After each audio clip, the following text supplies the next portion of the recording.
జై శ్రీరామ్.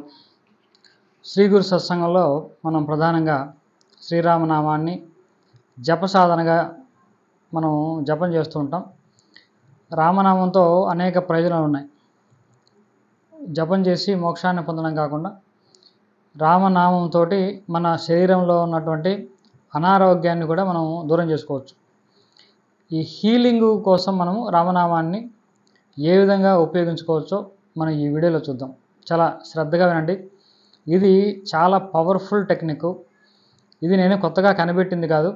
మన వాంగ్మయంలో రక్షా స్తోత్రాలు అని చాలా ఉన్నాయి. రామరక్ష, సూర్య కవచం, నారాయణ కవచం, ఈ విధంగా దుర్గా కవచం స్తోత్రాలు ఉన్నాయి.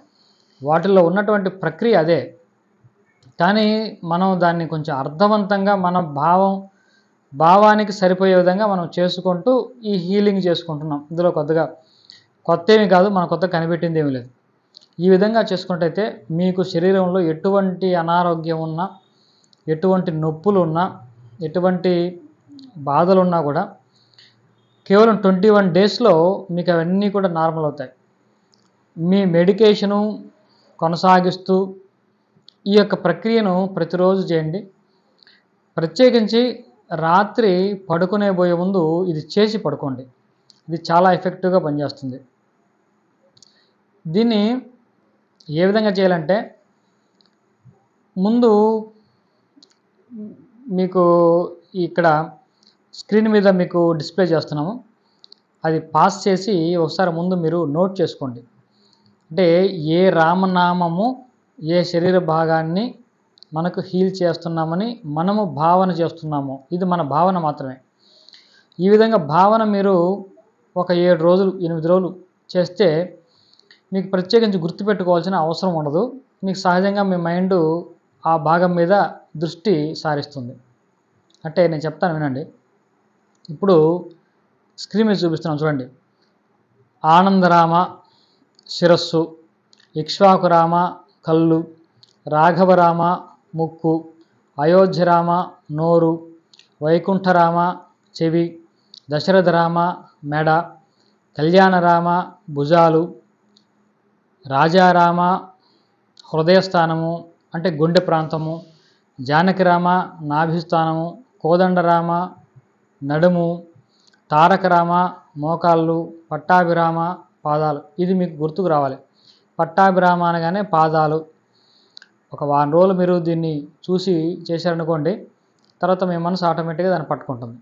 ఇప్పుడు ఏ విధంగా చేయాలి అంటే, ముందు శిరస్సు నుంచి ప్రారంభం చేసి కొన్ని రోజులు ఇలా ప్రతి భాగాన్ని కూడా చేత్తో స్పర్శించాలి.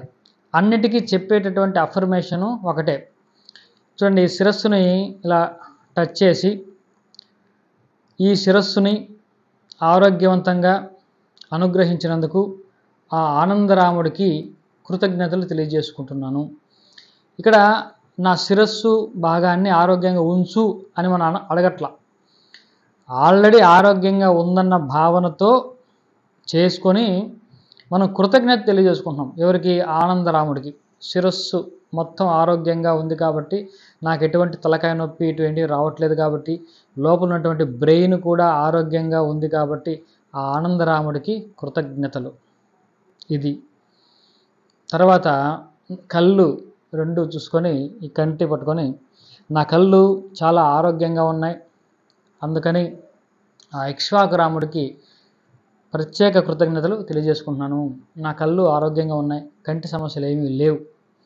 ఆ తర్వాత ఇక్కడ ముక్కు, తర్వాత శ్వాస సంబంధించినటువంటి ఆ వ్యవస్థ మొత్తం కూడా, ఈ శ్వాస సంబంధించినటువంటి వ్యవస్థ అంతా కూడా ఆరోగ్యంగా అనుగ్రహించినందుకు ఆ రాఘవరాముడికి కృతజ్ఞతలు.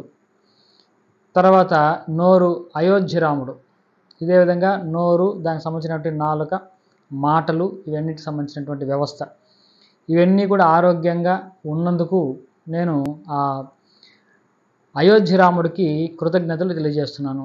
ఆ తర్వాత చెవులు, ఈ చెవులు, వినికిడి, ఎటువంటి సమస్యలు లేకుండా అనుగ్రహిస్తున్నందుకు ఆ యొక్క వైకుంఠరాముడికి కృతజ్ఞతలు.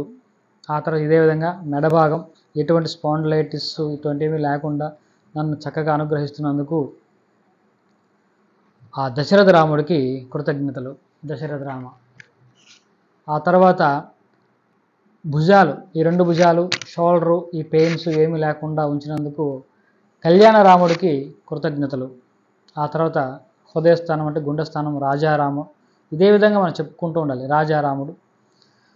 ఆ తర్వాత నాభిస్థానం జానకిరాముడు.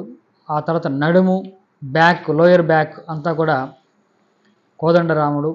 ఆ తర్వాత మోకాలు తారక రాముడు. ఆ తర్వాత కింద పాదాలు పట్టాభిరాముడు. ఈ విధంగా మనము ఒక 7 రోజులు మనం చేస్తూ ఉంటే ఇంకా ఈ కృతజ్ఞతలు ప్రత్యేకించి చేతి పెట్టాల్సిన అవసరం కూడా ఉండదు. మనకేమన్నా చిన్న సమస్య వచ్చిందనుకోండి, ఒకవేళ చూపుపోటే వచ్చిందనుకోండి, వైకుంఠరామ వైకుంఠరామ వైకుంఠరామ వైకుంఠరామ అని వైకుంఠరామ అనే యొక్క నామాన్ని మనం కాసేపు స్మరించామనుకోండి, మన మనసు ఖచ్చితంగా ఈ చెవుల మీద దృష్టి పెడుతుంది. ఇది అలవాటు అవ్వడం కోసమే ఇవి. ముందు చేయి పెట్టడం, ఇక్కడ రాఘవరామ, అయోధ్యరామ, మెడ నొప్పి ఏమన్నా వస్తుందనుకోండి, వెంటనే మనం అయోధ్యరామ అయోధ్యరామ దశరథరామ దశరథరామ దశరథరామ అని అనుకుంటూ ఉంటే మన దృష్టి ఆటోమేటిక్గా మెడ మీద వెళ్తుంది. ఇలా పడుకునేటప్పుడు శిరస్సు నుంచి పాదాల వరకు ఒకసారి అన్నీ స్పృశించిన తర్వాత మనకు ప్రత్యేకంగా ఏదైనా సమస్యలు ఉన్నాయనుకోండి, భుజాల నొప్పి, మెడ నొప్పి ఉంది, కాసేపు ఎక్కువసేపు కళ్యాణరామ కళ్యాణరామ కళ్యాణరామ కళ్యాణరామ ఈ భుజం నొప్పి లేకుండా, షోల్డర్ పెయిన్ లేకుండా చూసినందుకు నీకు ప్రత్యేక కృతజ్ఞతలు కళ్యాణరామ. ఎవరికైనా మోకాలు నొప్పులు ఉన్నాయనుకోండి, మోకాలు నొప్పి ఉంటే తారకరామ తారకరామ తారకరామ. మన తారకరామ అంటే మన దృష్టి సహజంగా మోకాల దగ్గరికి వెళ్తుంది. ఎప్పుడైతే మన దృష్టి ఏ భాగం మీద పడుతుందో ఆ భాగంలో హీలింగ్ జరగడం ప్రారంభమవుతుంది. ఇది అసలైన టెక్నిక్. మన కళ్ళు మూసుకొని ఏ భాగం మీద దృష్టి పెడతామో అక్కడ హీలింగ్ జరుగుతూ ఉంటుంది. కాబట్టి మనం ఈ రామనామంతో హీలింగ్ ప్రక్రియ మనం చేసుకుంటాం. చాలా శక్తివంతమైనటువంటి ప్రక్రియ. రోజు పడుకునే ముందు ఇలా ప్రతి భాగాన్ని చేత్తో స్పృశించి అన్ని భాగాలు ఆరోగ్యంగా ఉన్నాయి, ఆరోగ్యంగా అనుగ్రహించాడు ఆ రాముడు అని చెప్పి రాముడికి కృతజ్ఞతలు చెప్పడమే. ప్రత్యేకించి మనకి ఏదైనా సమస్య ఏదైనా ఒక భాగంలో ఉంటే ఆ భాగంలో ఎక్కువసేపు ఆ నామాన్ని ఎక్కువసేపు చెప్పి తర్వాత మనం పడుకోవడం. ఇది చాలా పవర్ఫుల్గా పనిచేస్తున్న టెక్నిక్. చేయండి. 21 డేస్లో మీరు ఆ యొక్క ఫలితాన్ని మీరు చూడగలుగుతారు. జై శ్రీరామ్.